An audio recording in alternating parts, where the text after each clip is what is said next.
Hi everyone, this is APO Sports, and we're going to be breaking down last night's game between the Indiana Fever and the Chicago Sky, where the Fever won 100 to 81, 19-point game blowout. It really wasn't close at all.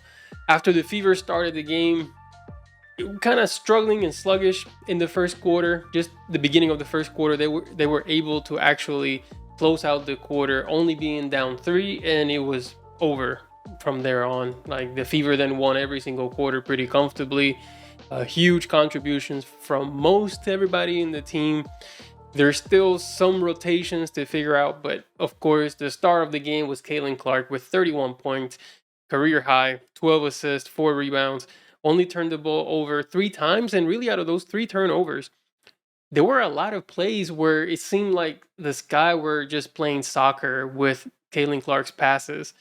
And then they were turning into turnovers, but the refs were not calling the whistle. So I was a bit confused about that. But if you remove those kick balls, I think Caitlin Clark has a flawless game where there is without turnovers. And she was 10 on 11 from the free throw line, 5 of 9 from 3. And then we'll cover a little bit more into some of the records that she broke, some of the other impressive stats, because it seems like every game that she plays, some sort of record is broken. But we'll get more in depth with that. Another huge game by Kelsey Mitchell with 23 points, a super efficient game, 9 of 13 from the field. He only had 2 turnovers, plus 21 on the floor, and then Caitlin Clark was plus 23. Aaliyah Boston struggled a little bit. She was in foul trouble, was not really able to get down low. This guy have some big bodies, of course, in Camila Cardoso and Angel Reese, so it wasn't an easy game for Boston, but still, she was effective in the ways that she needed to be effective. And then Lexi Hall, another just massive game by Lexi Hall. It's just every time that she's on the floor, she's just uh, always has a positive impact in the game, no matter if she's scoring or not. But in this game, she was able to be 3 of 4 for 3. I mean, she's been on fire from 3. If you leave her wide open, she's gonna knock it down.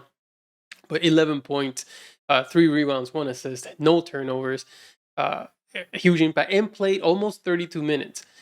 Almost had the same amount of minutes as Caitlin Clark, and really, that if anyone needs to be playing Caitlin Clark type minutes, it's Lexi Hall. So I'm glad that Christy Sides was able to realize that and to actually make it happen. Now we have to talk about, of course, we have to talk about Nalissa Smith, because this continues to be the one thing that Christy Sides has not figured out yet, is how to best utilize Nalissa Smith. And I think now it's become clear to me how she needs to be better utilized. So I said in last video, I was pretty critical of Nalissa Smith, and I said, that she doesn't quite make winning plays. She's not that effective as far as affecting winning and her impact on the court.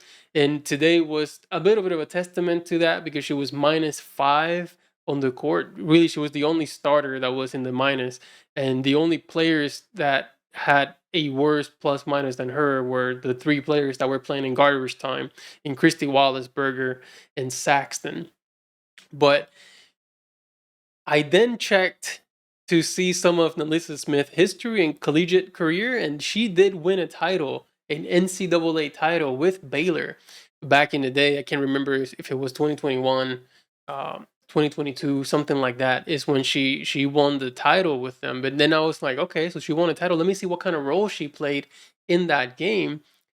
And effectively, she came off the bench and she played 17 minutes, so pretty much playing less than 20 minutes. And I think that's the formula for how to better utilize Nalissa Smith.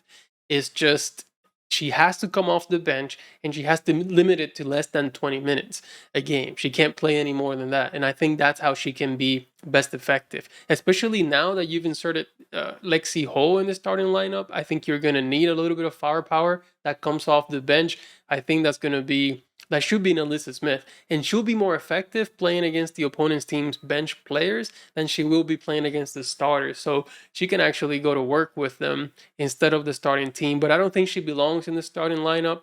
It's just taken away from the potential of this team and what they can be. And it's clear to me now that Temi Fagbinelli has to be in the starting lineup. And just, I mean, I think right now, if you swap those two, as far as like Nelissa Smith coming off the bench and Fabignelli starting, and then you have the healthy rotation of Dantas, um, Wheeler Smith, and Katie Lou, then you'll be good to go as far as your bench rotation, and you still maintain pretty good production coming off the bench while your starting lineup is intact and it's the best. It's solidified in that way. So I think that's the final adjustment. Really, to her credit, she was being Christy Size was being criticized quite a bit early on, and a lot of it warranted. She's been slowly, I mean, you've been slowly kind of catching up to the right moves that she needs to make, but she's actually getting there. And I think the final move that she needs to make in order to actually make this work is put Nelissa Smith in the bench. Don't play her more than 20 minutes. Insert Fagbinelli in the starting lineup.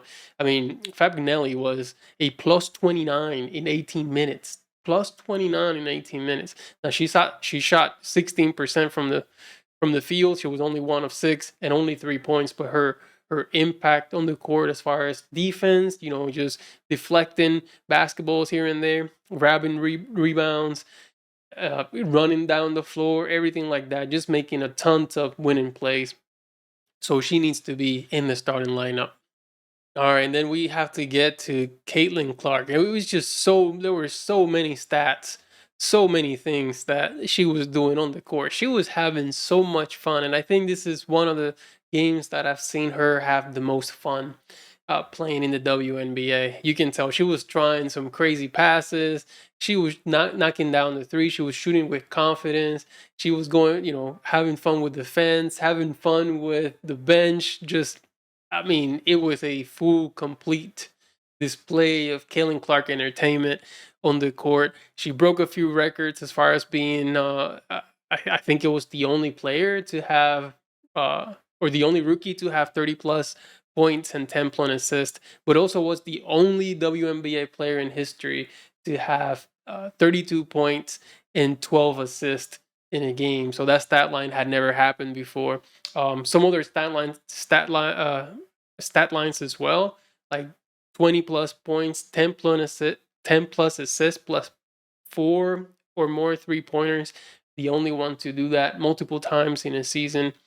Um, I mean, it's just the accolades and just the records and her play just continue to elevate. I think a lot of the people that were criticizing her early on uh, maybe did not see this potential, but maybe did not see that this could happen, or at least not this fast.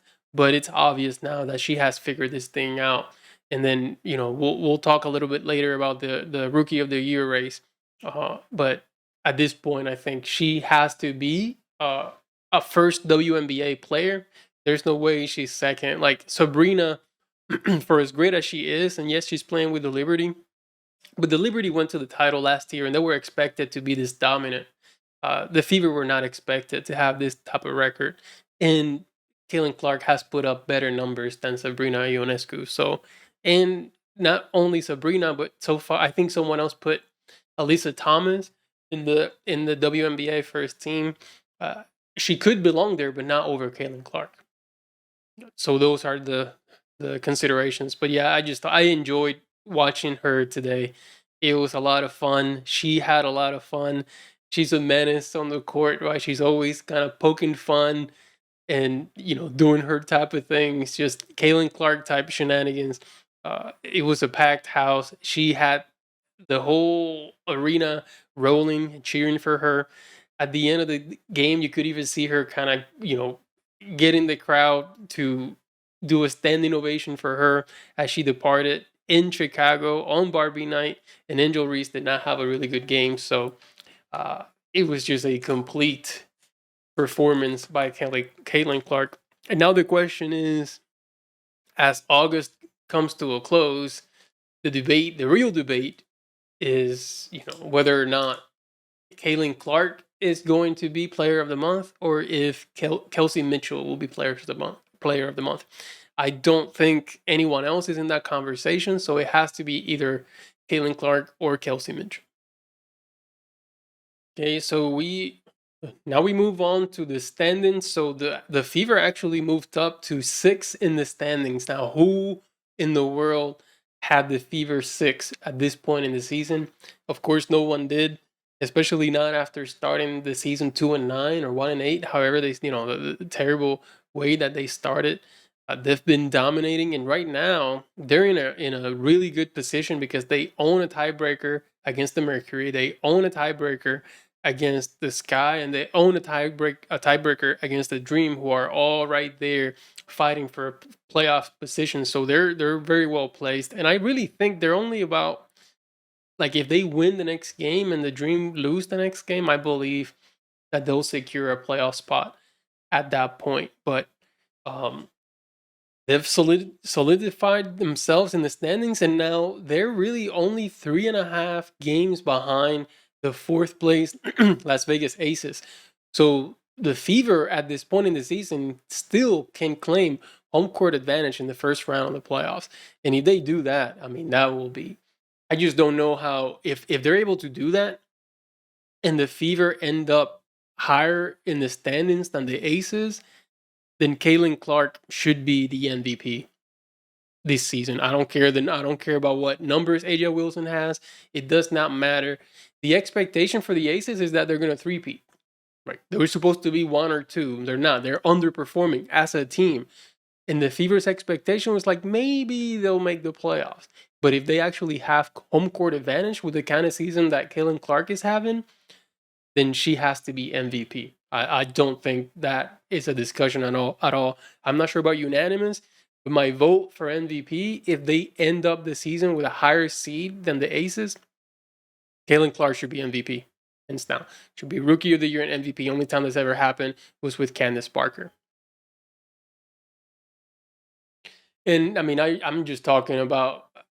I was just done talking about the MVP conversation. So the Rookie of the Year race. I mean, I don't think it was ever a race. The frustrating part about this entire discourse about the Rookie of the Year race is that I generally like Angel Reese. That there's nothing. I mean, and I'm impressed by the stuff that she's doing with the rebounds, the double doubles, and everything like that. But the only thing that has made me mad and like kind of like I just can't believe what I'm hearing is whenever people start comparing or making a case for Angel Reese as leading in the Rookie of the Year race, and then ESPN coming out with this article saying that Angel Reese is number one. It just makes things worse, and then it puts us who respect Angel Reese's game but know that she's nowhere near the caliber of player that Kellen Clark is. It puts us in a position to kind of you know I don't know, say some things about Angel Reese, whether stat padding and stuff like that. Like normally we wouldn't care, but like we're trying to make it obvious, like this is not and should not be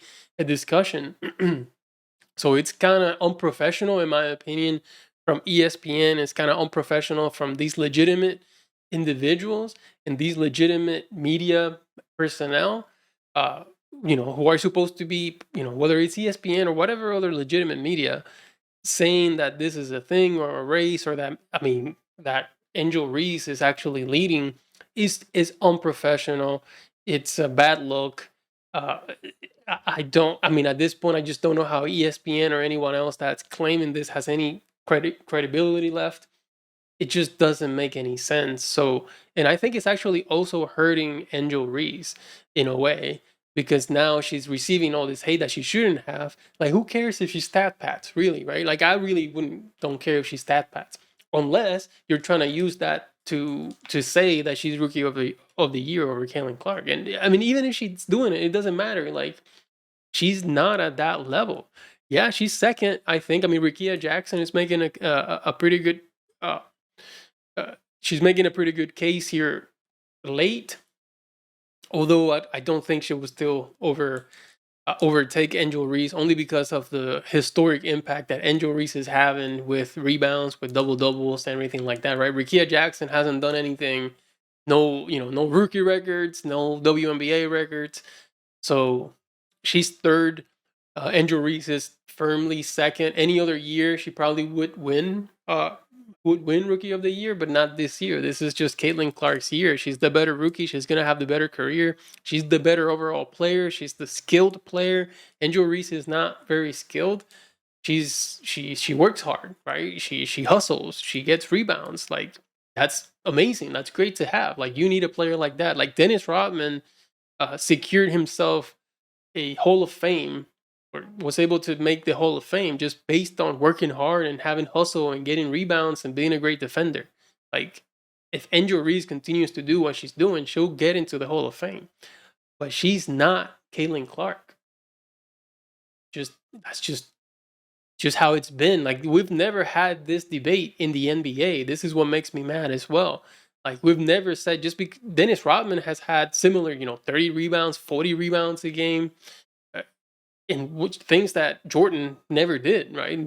Jordan was not a rebounder, but no one ever dared say that Dennis Rodman was better than Michael Jordan, or that deserved an award or an MVP over Michael Jordan. Like, it's just not a thing. So that's been the frustrating part, navigating through these fans, WNBA, because they are making it about race, they're making it about politics, and it should not be about that. And I don't even think it's ever been about that. So, rookie of the, I hope that this whole entire rookie of the year thing is done. Like, let's get past that. I think at this point, let's celebrate both Caitlin Clark and let's celebrate Angel Reese for the amazing impact that they've had. And listen, Angel Reese has actually been able to elevate Caitlin Clark even more. If not, like, if we had no Angel Reese, Caitlin Clark would still be big. I think most people will still watch her play, but I think that element of Angel Reese has made it even higher, right? Has elevated her even more, just because of that rivalry and everything like that. And Angel Reese has actually been, successful. She's been able to get a lot of deals and sponsorship off the court. So she's doing her thing, and she's also gaining. Both of them are really gaining from this rivalry that they've created. But let's put that conversation to rest. Caitlin Clark is not just the rookie of the year, but she's now top 2 or 3 in the MVP discussion as well. And that's it for this video. This is my reaction. There's a lot more that I want to cover, but we'll cover as we move on. Now, the next game that we have is the Dallas Wings, which is a dangerous team, especially now with that player that was hurt. I think Sobali's her name. And of course, we know Arike is a straight beast. So Dallas Wings is not a team that you can just sleep on. They're 11th place in the standings, but they are much better than that. So we'll see. And it's on the road for the Fever. It'd be great if they can get this win to put them above 500, which, again, I don't think anyone saw that coming. But we'll see. We'll have a lot more to share, more to discuss right after that game. But that's it for now. Thank you all for watching, and I'll see you next time.